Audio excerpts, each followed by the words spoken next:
नमस्कार, मी ज्ञानदा कदम। आज संध्याकाळी 7च्या बुलेटिनमध्ये काय विशेष हे आपल्याला अगदी थोडक्यात सांगते।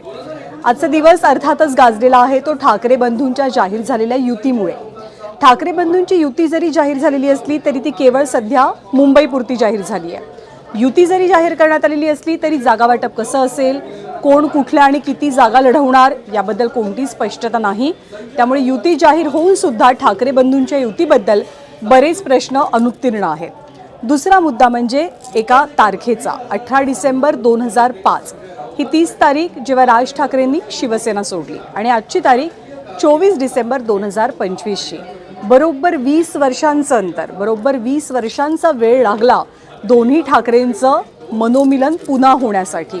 ते आकड्यांचा खेळ कसा आहे ते सुद्धा आपण संध्याकाळी 7च्या बुलेटिनमध्ये बघणार आहोत। या युतीमागचा एक शिल्पकार ज्यांचं नाव आहे संजय राऊत। त्यामुळे आज ठाकरेंची युतीची घोषणा होत असताना जी पत्रकार परिषद होत होती त्यामध्ये राज ठाकरे आणि उद्धव ठाकरे यांच्यासोबत मानाचं पान दिलं गेलं ते संजय राऊतांना।